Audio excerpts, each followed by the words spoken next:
अस्सलाम वालेकुम दोस्तों, सत श्री अकाल ते नमस्कार।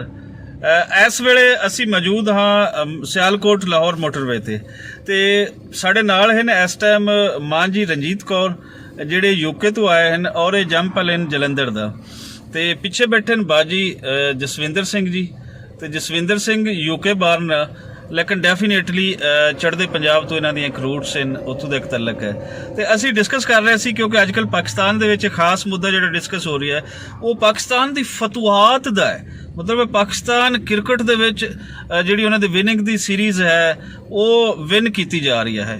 इंडिया तो match class out class match जितया पाकिस्तान ने और नाल उन्होंने फिर अगे असी देखिए तो रात न्यूजीलैंड नूं जिस तरीके दे नाल हराया बहुत चंगा लग रही है। हर पाकिस्तानी इस ते खुश है क्योंकि पाकिस्तानी टीम मुद्दत हो गई कि बहुत अच्छा खेल पेश नहीं कर रही सी और क्रिकेट नूं पाकिस्तानी पंजाब दे अंदर बहुत वेख्या जाता है। इहदे जिहड़े क्रिकेटर्स हैं उन्होंने हीरो के तौर पर लिया जाता है और इन्हां दी मानता बहुत ज़्यादा है।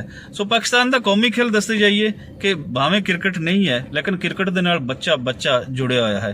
तो अज असी खास जिहड़ी असी मोटरवे ते खड़े होकर तुहाडे नाल गल करना चाह रहे हैं वो ये करना चाह रहे हैं कि साडे ये सिख भैणा भाई ये मां जी ये इस ते कितने खुश हैं और पाकिस्तानी क्रिकेट का फ्यूचर ये किवें देखना चाहते हैं। सब तो पहले मैं पूछांगा रंजीत कौर मां जी, हाँ जी तुसीं देख रहे हो पाकिस्तान दे अंदर आके कि पाकिस्तान जित्ती जा रही है, फ्यूचर किवें देखना चाहते हो कि पाकिस्तान नूं किवें देखना चाहते हो कि ये T20 ICC वर्ल्ड कप जिते पाकिस्तान? ਅਸੀਂ ਤਾਂ ਡੈਫੀਨਿਟਲੀ ਚਾਹੁੰਦੇ ਜਿੱਤੇ ਪਾਕਿਸਤਾਨ ਜਿੱਤੇ, ਸਾਨੂੰ ਬਹੁਤ ਖੁਸ਼ੀ ਹੋਈ। ਅੱਗੇ ਤੋਂ ਵੀ ਜਿੱਤਦਾ ਰਹੂਗਾ। ਸਾਨੂੰ ਬਹੁਤ ਮਾਣ ਹੈ ਪਾਕਿਸਤਾਨ ਦੀ ਟੀਮ ਤੇ। ਜ਼ਬਰਦਸਤ ਮਾਣ ਹੈ ਸਭ ਨੂੰ। ਤੁਸੀਂ ਅੱਛਾ ਖੇਲ ਪੇਸ਼ ਕਰੋਗੇ ਤੇ ਤੁਹਾਨੂੰ ਦੁਨੀਆ ਦੇ ਹਰ ਬੰਦੇ ਨੂੰ ਤੁਹਾਡੇ ਤੇ ਮਾਣ ਹੋਏਗਾ। ਤੁਸੀਂ ਅੱਛਾ ਕੰਮ ਕਰੋਗੇ ਦੁਨੀਆ ਦੇ ਹਰ ਬੰਦੇ ਨੂੰ ਤੁਹਾਡੇ ਤੇ ਮਾਣ ਹੋਏਗਾ। ਉਹ ਪਿੱਛੇ ਪੱਗ ਵਾਲੇ ਬਾਜੀ ਸਾਡੇ ਜਸਵਿੰਦਰ ਬਾਦ ਜੀ ਬੈਠੇ ਆ ਤੇ ਇਹ ਕ੍ਰਿਕਟ ਨੂੰ ਬੜੀ ਗੌਰ ਤਲਬ ਨਜ਼ਰਾਂ ਨਾਲ ਵੇਖਦੇ ਆ, ਮਤਲਬ ਬਖੂਬੀ ਸਮਝਦੇ ਆ ਜਿਹੜਾ ਉਰਦੂ ਦਾ ਅਸੀਂ ਲਫ਼ਜ਼ ਕਹਿੰਦੇ ਆ। ਬਾਜੀ ਥੋੜਾ ਜਿਹਾ ਅੱਗੇ ਅਗਰ ਆਓ ਤੁਸੀਂ ਤੇ ਦੱਸੋ ਸਾਨੂੰ ਕਿ ਕਿੰਨੇ ਖੁਸ਼ ਹੋ ਪਾਕਿਸਤਾਨ ਜਿਹੜਾ ਜਿੱਤੀ ਹੀ ਜਾ ਰਹੀ ਹੈ। ਇਹ ਗੱਲ ਹੈ ਕਿ ਜਿਹੜਾ ਵਧੀਆ ਖੇਲਦਾ ਹੈ, ਜਿਹੜੀ ਟੀਮ ਵਧੀਆ ਖੇਲਦੀ ਹੈ ਉਹ ਡਿਜ਼ਰਵ ਉਹਨੂੰ ਜਿੱਤਣਾ ਚਾਹੀਦਾ ਹੈ। ਤਾਂ ਕਈ ਚਿਰ ਹੈਗਾ ਜੇ ਪਾਕਿਸਤਾਨ ਹਾਰੀ ਜਾਂਦੇ ਰਹੇ ਆ। ਹਾਂ ਮੈਨੂੰ ਤਾਂ ਚੇਤਾ ਜਦੋਂ ਇੱਕ ਟਾਈਮ ਪਾਕਿਸਤਾਨ ਦੀ ਟੀਮ ਸਾਰੇ ਜਾਣਦੇ ਸੀਗੇ, ਵਸੀਮ ਅਕਰਮ, ਵਕਾਰ ਯੂਨਿਸ, ਸਕਲੈਨ ਮੁਸ਼ਤਾਕ ਅਹਿਮਦ, ਇੰਜ਼ਮਾਮੁਲ ਹਕ, ਆਮਿਰ ਸੁਹੇਲ, ਸਾਈਦ ਅਨਵਰ, ਪਲੇਅਰਸ ਤਾਂ ਕਾਫੀ ਇਹਨਾਂ ਦੇ ਵਧੀਆ ਸੀਗੇ। ਤਾਂ ਉਹ ਫਿਰ ਦੌਰ ਆਇਆ ਜਦੋਂ ਉਹ ਚਲੇ ਗਏ ਤਾਂ ਨਵੇਂ ਜਦੋਂ ਆਏ ਅਜੇ ਵੀ ਜ਼ਿਆਦਾ ਕਾਮਯਾਬੀ ਨਹੀਂ ਦਿਖਾ ਸਕੇ। ਤਾਂ ਹੁਣ ਵੈਸੇ ਰਮੀਜ਼ ਰਾਜਾ ਤਾਂ PCB ਦੇ ਚੇਅਰਮੈਨ ਵੀ ਬਣ ਚੁੱਕੇ ਆ ਜੀ। ਸੋ ਦੇਖੋ ਜੇ ਕੋਈ ਬਦਲਾਵ ਆਉਂਦਾ ਆ, ਠੀਕ ਹੈ, ਲੰਬੀ ਸਟਰਗਲ ਆ ਕਿਉਂਕਿ ਕਾਫੀ ਟੀਮਸ ਅੱਗੇ ਨਿਕਲ ਗਈਆਂ। ਤਾਂ ਹੁਣ ਟਾਈਮ ਹੈਗਾ ਜੇ ਉਹ 2-3 ਸਾਲ ਦੇ ਵਿੱਚ ਇਹ ਸਾਂਭ ਲੈਣ ਤਾਂ ਤਰੱਕੀ ਕਰ ਲੈਣ ਤਾਂ ਗੇਮ ਡਿਵੈਲਪ ਕਰ ਜਾਣ ਫਿਰ ਇਹ ਕੰਪੀਟੀਟਿਵ ਟੀਮ ਬਣ ਸਕਦੀ ਆ ਹਰ ਇੱਕ ਫਾਰਮੈਟ ਦੇ ਵਿੱਚ।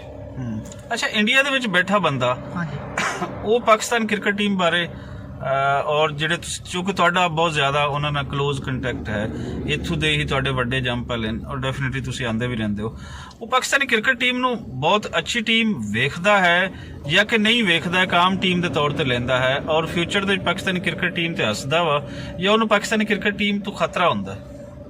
ਮੈਨੂੰ ਲੱਗਦਾ ਵੈਸੇ ਆਮ ਟੀਮ ਸੋਚਦੇ ਆ ਕਿਉਂਕਿ ਉਹ ਟੀਮ ਜਿਹੜੇ ਪਲੇਅਰਸ ਮੈਂ ਦੱਸੇ ਆ ਹੁਣ ਹਰੇਕ ਇੰਡੀਅਨ ਨੂੰ ਲੱਗਦਾ ਵਸੀਮ ਅਕਰਮ ਨੂੰ ਰਿਸਪੈਕਟ ਕਰਦੇ ਕਿਉਂਕਿ ਜੋ ਕੰਮ ਕੀਤਾ ਉਹਨਾਂ ਨੇ।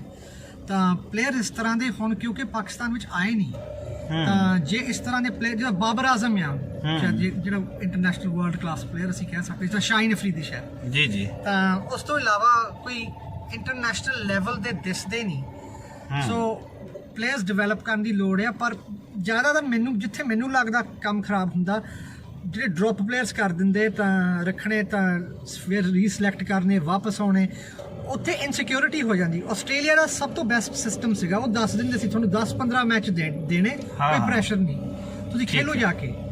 ਸੋ ਉਹਨਾਂ ਤੇ ਕੋਈ ਪ੍ਰੈਸ਼ਰ ਨਹੀਂ ਸੀਗਾ ਤਾਂ ਆਸਟ੍ਰੇਲੀਆ ਦੇਖੋ ਕਿੰਨੇ ਸਾਲ ਕਾਮਯਾਬ ਰਹੀ।